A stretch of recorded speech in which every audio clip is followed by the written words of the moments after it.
আমার প্রিয় ভাই ও বোনেরা, আপনারা যারা ভারতীয় ভিসা সম্পর্কে জানতে চান, ভারতীয় ভিসা সম্পর্কে এবং মনে মনে ভাবছেন আবেদন করবেন এবং কেউ কেউ হয়তো আবেদনও করেছেন, আর আমাদের আজকের ভিডিওতে সেই সকল মানুষগুলোর জন্য যারা ভারতীয় ভিসা প্রসেসিং এর সম্পূর্ণ গাইডলাইনটি চান এবং কিভাবে আবেদন করতে হবে সেটা জানেন না। আসুন দেখে নেই এক নজরে। প্রথমেই রয়েছে ভিসার ধরন। প্রথমেই জেনে নিই ভারত সরকার বাংলাদেশের জন্য বিভিন্ন ধরনের ভিসা প্রদান করে থাকেন। এর মধ্যে আপনি কোনটার জন্য আবেদন করতে চাচ্ছেন সেটা অবশ্যই আমাদের কমেন্ট বক্সে জানাতে ভুলবেন না। প্রথমে দেখুন রয়েছে মেডিকেল ভিসা, যেটার চরম চাহিদা রয়েছে। এরপর রয়েছে ট্যুরিস্ট ভিসা, এটারও চাহিদা রয়েছে। এরপরে বিজনেস ভিসা রয়েছে। তারপরে আমরা দেখতে পাচ্ছি কনফারেন্স ভিসা এবং সর্বশেষে স্টুডেন্ট ভিসা। ভারত সরকার মূলত এই 5টি স্টেপে বেশ কিছু গুরুত্বপূর্ণ শর্তে বাংলাদেশিদের ভিসা প্রদান করে থাকেন। এবং আপনি যদি ভ্রমণ করতে চান কিংবা মেডিকেল ভিসায় যান অথবা ট্যুরিস্ট ভিসায় যান, তাহলে আপনাকে অবশ্যই ভ্রমণের উদ্দেশ্যের উপর নির্ভর করে আপনাকে সঠিক ভিসার জন্য আবেদন করতে হবে।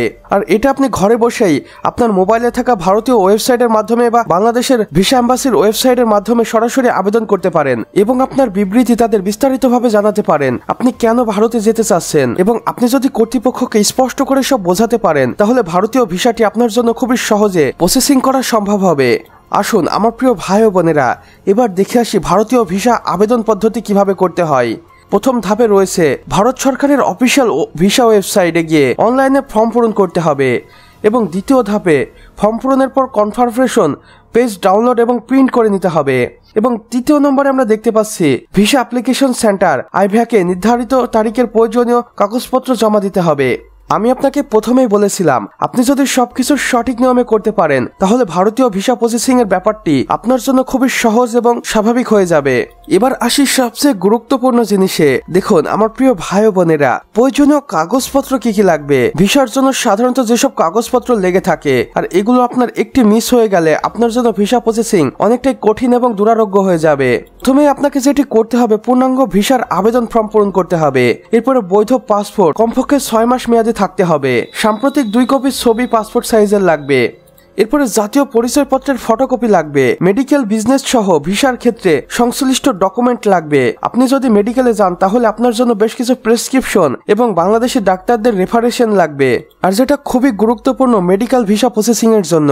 এরপরে লাগবে ব্যাংক স্টেটমেন্ট বা ফাইন্যান্সিয়াল প্রুফ, আপনার আসলে টাকা পয়সা আছে কিনা সেটাও দেখে নেবে কর্তৃপক্ষ। আর এটা দেখার একমাত্র কারণ বলে আমি মনে করি, আপনি যদি ভারতে যান সেখানে একটা ব্যয়ের ব্যবস্থা আছে বা সরকারি রাজস্বের একটা ব্যাপার আছে। আপনার কাছে যদি টাকা না থাকে তাহলে একটি সরকার আপনাকে কখনোই তাদের দেশে যাওয়ার জন্য অ্যালাউ করবে না। তাই আপনার রিয়েল ব্যাংক স্টেটমেন্ট দেখবে কর্তৃপক্ষ এবং সবকিছু ঠিক থাকলে খুব কম সময়ের মধ্যেই আপনি ভিসা পেয়ে যাবেন। এখানে দেখুন উল্লেখ করা রয়েছে সাধারণত ভিসা প্রসেসিং এর সময় লাগে 7 থেকে 10 কর্মদিবসের মধ্যে, তবে বিশেষ পরিস্থিতি বা ছুটির কারণে সময়টা কিছুটা বাড়তেও পারে। ফি ও জমাদানের স্থান দেখুন, ভারতীয় ভিসার জন্য নির্দিষ্ট কোনো ফি নেওয়া হয় না, তবে আইভ্যাক সেন্টারে সার্ভিস চার্জ দিতে হয়। বাংলাদেশের বিভিন্ন জেলায় ভারতীয় ভিসা অ্যাপ্লিকেশনের সেন্টার রয়েছে। আবেদনকারীরা তাদের নিকটস্থ সেন্টারে আবেদন জমা দিতে পারবেন। তো আমার প্রিয় ভাই ও বোনেরা, এই ছিল ভারত বাংলাদেশ ভিসা প্রসেসিং সম্পর্কিত একটি সংক্ষিপ্ত পূর্ণাঙ্গ গাইড। আশা করি ভিডিওটি আপনাদের কাজে লাগবে। যদি ভিডিওটি ভালো লেগে থাকে তাহলে অবশ্যই একটি লাইক করে কমেন্ট করে জানিয়ে দিন আপনি বাংলাদেশ বা ভারতের কোন জেলা থেকে আমাদের এই ভিডিওটি দেখছেন। আর হ্যাঁ, আমাদের এই চ্যানেলটি অবশ্যই সাবস্ক্রাইব করে পাশের বেল আইকনে ক্লিক করে রাখুন, কেননা এখন আমি আপনাদের ভারতীয় ভিসা প্রসেসিং এর ব্যাপারগুলো সম্পর্কে আপনাদেরকে জানাবো এবং যেগুলো জেনে আপনারা অনেক উপকৃত হবেন। তাই অবশ্যই চ্যানেলটি সাবস্ক্রাইব করে পাশের বেল আইকনে ক্লিক করে দিন।